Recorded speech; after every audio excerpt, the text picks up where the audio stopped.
함께 보실 하나님 말씀은 누가복음 22장 14절에서 23절까지의 말씀입니다. 신약성경 134페이지 전으로 있습니다. 누가복음 22장 14절에서 23절까지의 말씀을 드라마 바이블로 봉독하겠습니다. 때가 이르매 예수께서 사도들과 함께 앉으사 내가 고난을 받기 전에 너희와 함께 이 유월절 먹기를 원하였노라. 내가 너희에게 이르노니 이 유월절이 하나님의 나라에서 이루기까지 다시 먹지 아니하리라.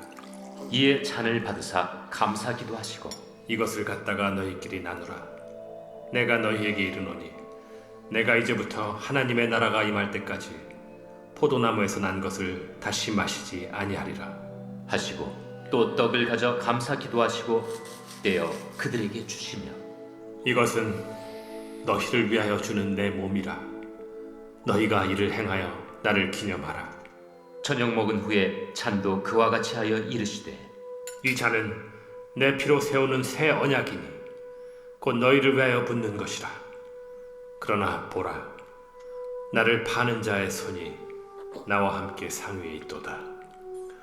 인자는 이미 작정된 대로 가거니와 그를 파는 그 사람에게는 화가 있으리로다. 그들이 서로 묻되 우리 중에서 이 일을 행할 자가 누구일까 하더라. 아멘. 함께 읽은 본문의 말씀을 가지고 순종과 반역의 갈림길 이런 제목으로 말씀 나누고 기도하도록 하겠습니다. 유월절이 어떤 날입니까? 하나님께서 이스라엘 백성을 노예가 되었던 애굽 땅에서 건져내신 해방의 날이고 자유를 얻게 하신 날입니다. 하나님은 이날에 베푸신 은혜를 이스라엘 백성들이 대대로 기억하고 또 지키게 하시기 위해서 먹는 음식을 특별히 지정하여 그렇게 기념하고 기억하라고 하셨습니다. 그래서 유대인들은 그들이 종되었던 애굽 땅에서 건지신 은혜를 단지 머리로만 기억하는 것이 아니라 유월절 식사를 통해서 온몸으로 또 맛으로 또 기억을 하고 있었습니다. 그들이 직접 준비하여 먹는 음식을 통해 온 몸의 감각들을 통해 우리가 자유 얻은 것을 기억하고 돌아보게 되는 것이죠. 근데 이 명절은 단지 이스라엘 백성들의 과거 역사를 돌아보게 하시는 장치가 아닙니다. 우리가 함께 읽은 오늘 본문에서 보면 예수님은 제자들에게 음식을 통한 예식을 제정해서 알려주세요. 근데 그 과정을 살펴보면 예수님은 많은 설명을 하시기보다 그저 예수님이 이끄시는 대로 제자들이 참여하게 하시고 맛보게 하시고 또 그렇게 기억할 수 있도록 인도해 주십니다. 이유가 무엇일까요? 직접 체험을 통해서 맛보고 동참하는 것이 제자들이 이후에 예수님이 하신 말씀을 기억하고 돌아보는 일에 중요하기 때문입니다. 직접 체험을 통해서 맛보고 동참하는 것이 제자들의 이후의 삶의 중요한 부분이 되기 때문이에요. 그래서 무엇을 하도록 초청을 하십니까? 함께 오늘 본문의 14절에서 16절까지의 말씀을 같이 한 목소리로 읽어보도록 하겠습니다. 같이 읽습니다. 시작. 때가 이르매 예수께서 사도들과 함께 앉으사 이르시되 내가 고난을 받기 전에 너희와 함께 이 유월절 먹기를 원하였노라. 내가 너희에게 이르노니 이 유월절이 하나님의 나라에서 이루기까지 다시 먹지 아니하리라 하시고. 아멘. 먼저 누가는 예수님께서 제자들에게 이 성찬의 예식을 가르치신 때가 유월절이라는 시점인 것을 밝히 말합니다. 이는 과거 모세를 통해 하나님께서 제정하신 유월절의 실체가 예수님이 지금 가르치시는 성찬이 되는 것임을 가르쳐 보여주시는 것이에요. 예수님은 지난 누가복음 9장에서 그 모습이 영광스럽게 변화되는 것을 제자들로 보게 하셨습니다. 그때 모세와 엘리야와 더불어 상의한 것이 예루살렘에서 겪으실 일이다라고 기록되어 있었어요. 함께 누가복음 9장 31절의 말씀을 한 목소리로 읽어보도록 하겠습니다. 같이 읽습니다. 시작. 영광 중에 나타나서 장차 예수께서 예루살렘에서 별세하실 것을 말할세. 아멘. 근데 이 자리에 모세와 엘리야가 있었다는 것은 이제 하나님께서 행하셨던 그 출애굽의 역사가 예수님을 통해 온 세상에 행하실 새로운 출애굽, 죄로부터 사망으로부터 그들을 건지실 진정한 출애굽인 것을 뜻하며 보여주시는 것입니다. 그래서 예수님은 성찬을 제자들에게 가르치신 후 고난을 받으실 시간이 기다리고 있다는 것을 알고 계셨어요. 즉 이 식사가 이 땅에서 제자들과 나누는 마지막 식사라는 것입니다. 그러나 이 식사의 자리를 예수님은 원하고 또 원하셨다라고 읽은 15절 말씀에서 말씀하고 계십니다. 무슨 뜻입니까? 예수님께서 이 마지막 식사 자리를 간절히 기다리고 또 기다리셨다는 뜻입니다. 사모하는 마음을 표현하시는 것이죠. 왜 그렇게 간절하셨을까요? 비록 주님께서 받으실 그 극심한 고난과 십자가의 죽음이 기다리고 있지만, 고통스러운 것이지만 그것이 하나님이 세상을 사랑하신 사랑의 증거이며 그 일을 위해서 예수님 자신이 세상에 오셨음을 늘 마음에 새기고 계셨기에 내가 이 자리를 기다리고 또 기다렸다라고 말씀을 하십니다.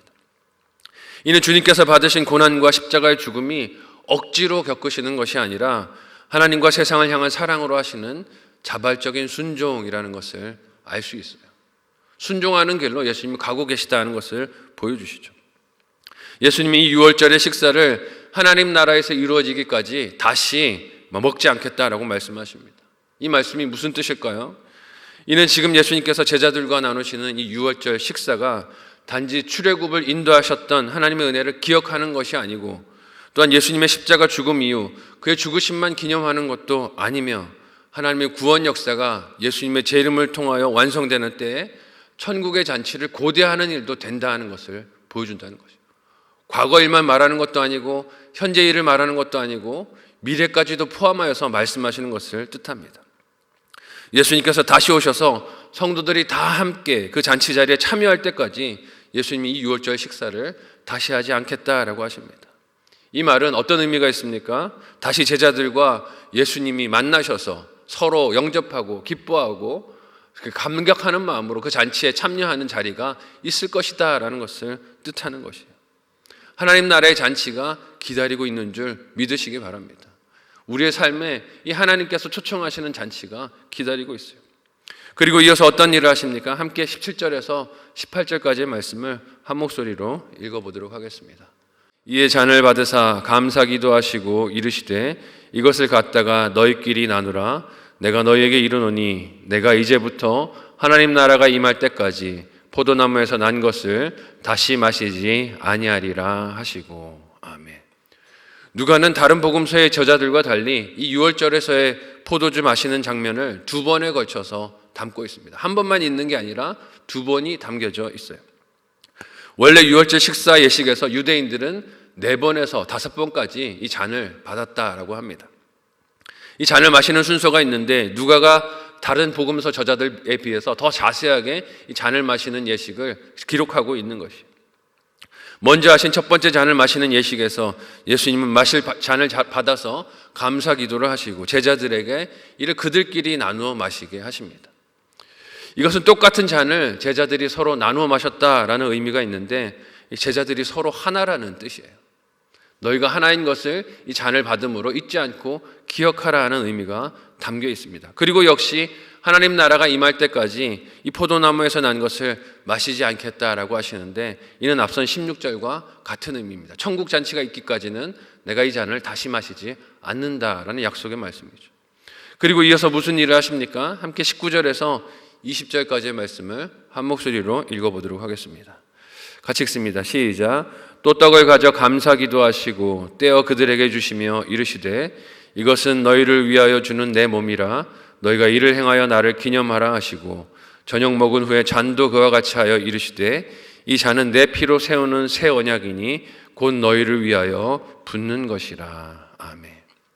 제자들은 이 음식을 먹고 마시면서 그저 유월절 행사를 지켜왔던 것이라고 생각했을 것입니다. 유월절 풍습으로만 알고 있었을 거예요. 하지만 주님은 이 식사가 과거 이스라엘이 자유를 얻은 기억을 확인하는 자리만이 아니라 새롭게 그들을 죄와 사망으로부터 자유케 하시는 하나님의 약속이 주어지는 음식인 것을 말씀하십니다. 그래서 나의 피로 세우는 새 언약이라고 하세요. 유월절 식사가 나타내려는 실체가 지금 제자들이 받고 있는 예수님의 몸을 뜻하는 떡이고 그 피를 뜻하는 잔이 됨을 알고 기념하며 천국에서 먹고 마실 그날을 항상 마음에 새기고 있으라는 것입니다. 그렇지만 이처럼 자신의 참된 음식 되심과 마실 참된 음료가 되심을 보여주시고 사랑의 식탁을 제공하는 그 자리에서 사랑을 따라 부르신 제자들이 한마음이 다 되어 있는 것은 아닌 것을 보게 됩니다. 함께 오늘 본문 21절에서 마지막 23절까지의 말씀을 같이 한 목소리로 읽어보도록 하겠습니다. 같이 읽습니다. 시작. 그러나 보라, 나를 파는 자의 손이 나와 함께 상 위에 있도다. 인자는 이미 작정된 대로 가거니와 그를 파는 그 사람에게는 화가 있으리로다 하시니 그들이 서로 묻되 우리 중에서 이 일을 행할 자가 누구일까 하더라. 아멘. 여러분은 만약 같이 음식을 먹고 마시는 자리에서 나를 배신할 사람이 그 식탁에 앉아 있다라고 한다면 어떻게 하시겠습니까? 그 식사 자리가 즐거우시겠습니까? 그렇지 않을 거예요. 할 수 있으면 그 사람과 따로 앉고 싶거나 그 사람을 배제하고 싶을 것입니다. 나에 대한 적의를 가지고 있고 배신할 마음을 정한 것을 안다면 그 자리에서 쫓아내고 나가라고, 네가 감히 나랑 같이 밥을 먹느냐고 그렇게 야단치지 않겠습니까? 그렇게 하고 싶은 것이 사람의 본성일 것입니다.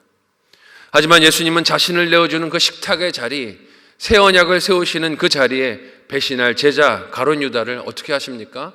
제외하지 않으세요. 이 말은 그에게도 그 잔과 떡을 주셨다는 뜻입니다. 자신을 배신할 사람이지만 그에게도 자신의 몸이 되는 떡을 주시고 자신의 피가 되는 잔을 주셨다는 뜻이에요. 그러면서 그가 은밀히 숨긴 마음을 드러내서 듣게 하십니다. 나를 파는 자의 손이 나와 함께 상 위에 있도다. 이 무슨 뜻일까요? 알아들으라는 뜻이죠. 네가 하려는 일이 무슨 일인지를 알아듣고 회개하고 돌아오라고 주님께서 불러주시는 것입니다. 이는 유다만이 아니라 이제까지 누가복음 속에서 예수님을 대적하며 배척했던 유대교의 종교 지도자들에게도 예수님이 보여주셨던 사랑이며 긍휼이기도 합니다. 회개하고 돌아오라고 비유로 그들의 마음을 드러내 보여주시고 알게도 해주셨어요. 마지막까지 회개하고 돌이킬 수 있는 길을 예수님께서 열어주시는 것입니다. 그러나 유대교 지도자들도 가룟 유다도 어떻습니까? 그 감춘 속마음을 끝까지 드러내지 않습니다. 끝까지 고집을 피우고 있어요. 겉으로는 함께 식탁에 앉아 음식을 먹는 척 하고 있습니다. 겉으로는 포도주를 받아 먹으면서 나는 아닌 척 하고 있어요. 그런 선택에 그 자신에게 화가 있을 것이라고 예수님이 사랑으로 일러주시고 말씀하셔도 나에게 들려주시는 말씀으로 듣지를 못합니다. 근데 여러분, 그 모습이 꼭 유다만의 모습이겠습니까? 오늘 내게도 하나님께서 말씀으로 돌이켜야 할 고집을 보여주시는 사랑이 있습니다. 회개해야 할 마음, 내가 돌이켜야 할 마음 자세, 고집들을 깨우치라고 하나님의 말씀으로 일러주세요. 하나님의 뜻을 보여주시고 듣게 하십니다. 가룟 유다에게 잔을 주시고 떡을 주신 것처럼 하나님께서 말씀으로 내게 손을 내미시고 네 고집의 자리에서 이제 그만 돌아서라고 우리를 날마다 사랑으로 초청하세요. 그러나 내 생각에만 머물러 있으면 어떻게 됩니까? 주신 사랑을 알지 못하고 곁길로 나아가게 됩니다. 아프고 괴로워도 나를 택하신 하나님의 뜻대로 가는 길이 생명을 살리는 길이고 나에게도 복이 되는 길인 줄로 믿습니다. 참 아이러니한 예수님의 마지막 성찬의 자리입니다. 예수님은 이 성찬을 제정하시며 순종의 길을 걸어가고 계시지만 유다는 어디로 갑니까? 그 사랑을 받으면서도 반역의 길, 배반의 길로 가고 있습니다. 오늘 똑같은 말씀을 들으면서 우리의 마음은 어디로 방향을 잡고 가고 있는지 살필 수 있었으면 좋겠습니다. 주님과 같이 순종의 길을 가고 계십니까? 아니면 유다와 같이 여전히 그래도 내가 잘하고 있어, 내가 가는 길이 옳은 길이야를 부르짖으며 고집으로 배반의 길을 걷고 있습니까? 순종의 길을 걸어가기 위해서 말씀에 늘 눈과 귀를 고정하고 하나님의 인도하심을 잘 따라 걷는 저와 여러분의 삶이 되시기를 예수님의 이름으로 간절히 소원하고 축복합니다. 아멘.